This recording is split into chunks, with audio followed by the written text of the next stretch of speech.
লোকসভার ওয়েবসাইটের login password share করেছিলেন বলে তৃণমূল সাংসদ মহুয়া মৈত্রের বিরুদ্ধে অসদাচরণের অভিযোগ এনে তাকে সংসদ থেকে বহিষ্কার করা হয়েছে।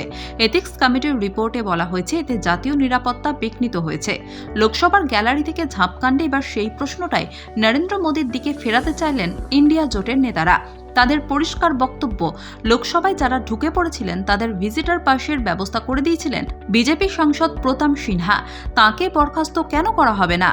সংসদের নিরাপত্তা নিয়ে প্রশ্ন ওঠায় গোটা দেশের মুখ পুড়েছে।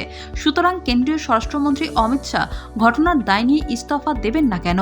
সংসদের সদস্য ছিলেন মহুয়া, অমিত শাহ, প্রতাপ সিনহাও তাই। এক যাত্রায় পৃথক ফল হবে কেন?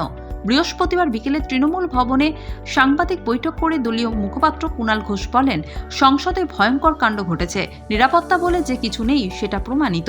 সংসদের ভেতরে জঙ্গিহানার স্টাইলে যেভাবে ঝাঁপ দেওয়া হয়েছে তাতে আরও বড় ধরনের ঘটনা ঘটে যেতে পারত। একই ঘটনায় কেন্দ্রীয় স্বরাষ্ট্রমন্ত্রকের চূড়ান্ত ব্যর্থতা প্রমাণিত হয়েছে। তাই স্বরাষ্ট্রমন্ত্রীর পদত্যাগ দাবি করছে। একই সঙ্গে প্রধানমন্ত্রীকে বিবৃতি দিতে হবে।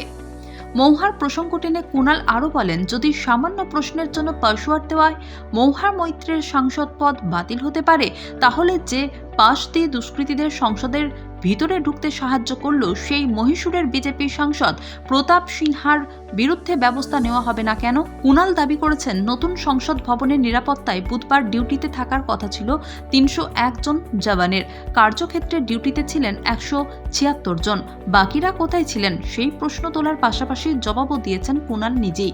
তার অভিযোগ, বাংলার বিজেপি নেতাদের পাহারা দিতে কেন্দ্রীয় বাহিনীর অপব্যবহার করেছে বিজেপি। তারই জেরে সংসদের মধ্যে জায়গায় পর্যাপ্ত নিরাপত্তা থাকছে না।